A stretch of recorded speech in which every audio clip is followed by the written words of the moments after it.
नमस्कार। एक बार यात्रा के दौरान किसी व्यक्ति ने मेरे से पूछा कि आखिर हिंदू धर्म में ऐसी क्या कमी है कि हिंदुस्तान में कई फेक बाबा और गुरु घूम रहे हैं और धर्म और देश का नाम बदनाम कर रहे हैं।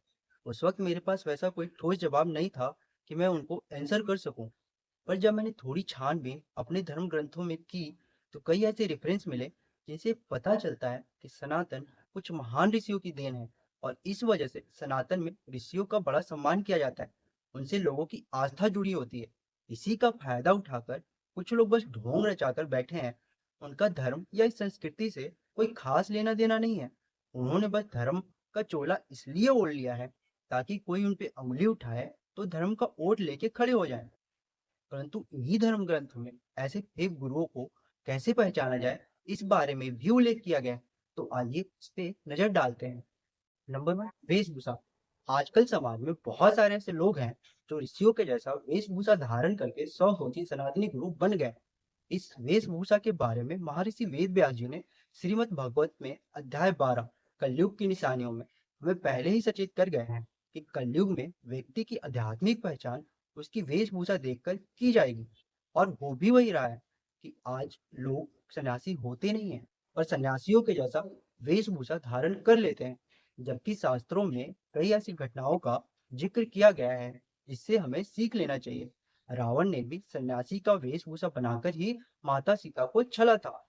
माता ने वेशभूषा देखकर ही उस पर भरोसा किया। परिणाम क्या हुआ उससे हम सब वाकिफ हैं। गौर करने वाली बात है कि उन्हें लक्ष्मण जी के द्वारा मना भी किया गया था और उनकी सुरक्षा की व्यवस्था भी। जिस प्रकार लक्ष्मण जी ने माता की सुरक्षा की व्यवस्था की थी, उसी प्रकार शास्त्रों ने हमारी सुरक्षा की व्यवस्था कर रखी, पर हम उन पर ध्यान नहीं देते हैं और इन फेक गुरुओं के जाल में फंस जाते हैं। पॉइंट नंबर टू, गुरु। गुरु कैसे होंगे, इस बारे में बड़े विस्तार से मुंडक उपनिषद में बताया गया है कि गुरु कौन है। उनके अनुसार गुरु वो हैं जो अनुशासनात्मक उत्तराधिकार से आते हैं। इसका मतलब ये होता है कि जो ज्ञान वेद और बाकी शास्त्रों में वर्णित है, वही ज्ञान आज भी गुरुओं के द्वारा अपने शिष्यों को दिया जाएगा। संदेश वही होगा, भले आचार्य बदलते रहें। रियल गुरु दो नहीं हो सकते। वो अपने पूर्वज गुरु से अलग नहीं बोलेंगे। अगर कोई आध्यात्मिक गुरु ये कहते हैं कि मेरे ओपिनियन में आपको ये करना चाहिए, तो वो धार्मिक गुरु नहीं है। वो थिंकर हो सकते हैं, फिलोसफर हो सकते हैं, परंतु वो गुरु नहीं हो सकते हैं। क्योंकि ऐसे लोग आपकी आस्था से बहुत गहराई से जुड़ जाते हैं, तो आपका ध्यान इस तरफ नहीं जाता है। आप उन्हें धर्मगुरु ही समझते रहते हैं, जबकि हमें उन्हें अलग देखने की जरूरत है। अगर कोई धर्म की शिक्षा देने के अलावा कोई भी दूसरा काम कर रहा है, तो उसे उसी कैटेगरी में देखे जाने की आवश्यकता है जिसमें हम दूसरे इस वर्ग में काम करने वाले को देखते हैं। जैसे आजकल कुछ धर्मगुरु औषधि बेच रहे हैं, टूथपेस्ट बेच रहे हैं, तो हम उन्हें केवल धर्मगुरु कैसे समझ सकते हैं? क्योंकि वो भी लाभ कमा रहे हैं। उसी तरह कोई योगा और ध्यान सिखाकर पैसे कमा रहा है, कोई राम कथा सुनाकर भी पैसे बना रहा है। अगर आप लोगों को कुछ बेच रहे हैं और बदले में पैसे ले रहे हैं, तो आपको सिर्फ धर्मगुरु क्यों समझा जाए? आपको बिजनेसमैन क्यों नहीं समझा जाए? राम कथा जैसे पवित्र कामों के लिए भी आवश्यकता से अधिक धन लिया जा रहा है। धर्मगुरु जिनके अंदर का लालच खत्म हो जाना चाहिए था, या जो भी काम करे उनका मकसद धर्म को आगे ले जाना और लोगों का हित होना चाहिए। परंतु कुछ स्वघोषित गुरु हमारे जैसे लोगों से पैसे लेकर विलासता भरत जीवन जी रहे हैं। कोई महंगी गाड़ियों का शौकीन है तो कोई महंगी घड़ियों का। पॉइंट नंबर थ्री, अपराध। पास्ट में ऐसा देखा गया है कि कुछ ऐसे बाबा थे जिन पर अपराधी होने की आशंका थी, पर उन्होंने खुद को देश के कानून से ऊपर समझा खुद को और आसानी से कानून को अपना काम नहीं करने दिया। उन्होंने धर्म का वोट ले लिया ताकि उन्हें हमारे समाज का सपोर्ट मिल सके। और उस व्यक्ति को, भले ही वो धर्म गुरु क्यों ना हो, सपोर्ट नहीं किया जा सकता जो खुद को कानून से ऊपर समझता हो। रावण भी तो ब्राह्मण था, शिव भक्त था, उसके बावजूद उसके द्वारा माता सीता का हरण करने पर भगवान के द्वारा उसका वध कर दिया गया। पॉइंट नंबर फोर, चमत्कार। आज के कुछ स्वघोषित गुरु बाबा चमत्कार के नाम पर लोगों में अंधविश्वास फैला रहे हैं और सनातन का अपमान कर रहे हैं। एक बाबा हुआ करते थे जो लोगों का दुख दूर करने के लिए तरह तरह का उपाय बताया करते थे। जहां तक मुझे याद है, वो लोगों की कृपा यही रुकी हुई है बोल बोलकर काले पर्स रखने तो कभी चटनी खाने जैसे उल जुलूल बातें किया करते थे। और लोगों को कमाई का 1/10 भाग खुद के बैंक अकाउंट में जमा करने के लिए भी कहा करते थे। कुछ लोग उनकी बातें मानने भी लगे थे, परंतु तभी उनका सच सामने आ जाता है कि वो ढोंगी है। उसी तरह एक नए बाबा का उदय हुआ है कुछ सालों में, जो लोगों के नाम की पर्ची निकालते हैं और दावा करते हैं कि उन्हें सब कुछ पहले से ही पता था। साथ ही साथ लोगों के चमत्कारिक तरीके से इलाज भी करते हैं। पर क्या ऐसा संभव है? इस बारे में हमारे शास्त्र क्या कहते हैं?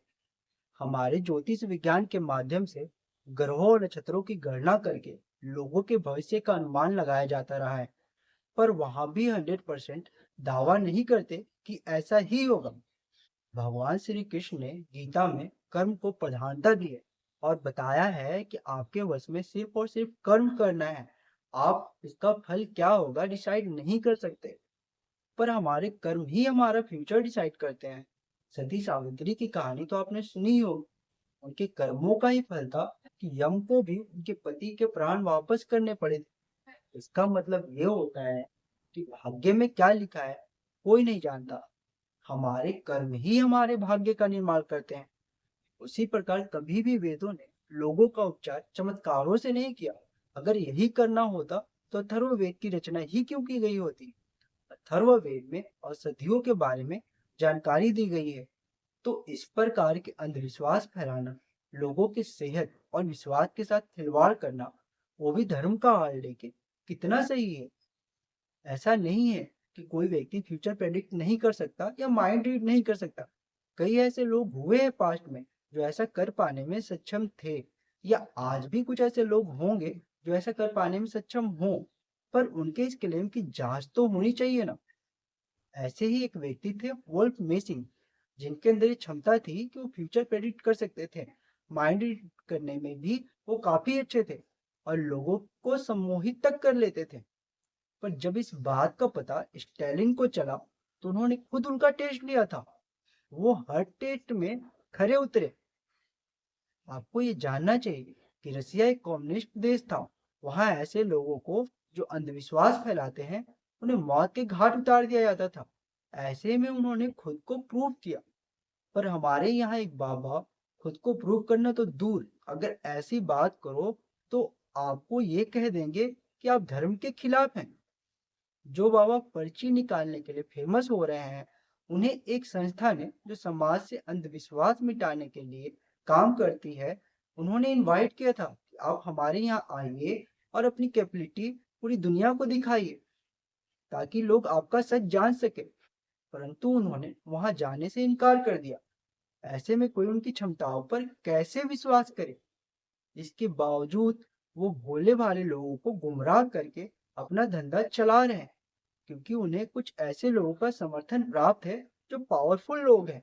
शास्त्र तो व्यवस्था कर गए हैं कि कैसे फेक गुरुओं से बचा जाए, पर फिर भी हम शास्त्रों पर ध्यान नहीं देते, क्योंकि हम धर्म से उतना ही लेते हैं जितने हमें आवश्यकता है। अंधविश्वास पर स्वामी विवेकानंद जी ने बहुत बड़ी बात कही थी, जिस पर हमें ध्यान देना चाहिए। अंधविश्वास मनुष्य को पतन की तरफ ले जाता है। अगर आप किसी भी विश्वास को बिना क्वेश्चन की अपना लेते हैं, तो इससे अच्छा है कि आप नास्तिक बन जाएं। आप भी इन बातों पर गौर कीजिए, थोड़ा सोचिए और इन फेक गुरुओं से बचिए। नमस्ते।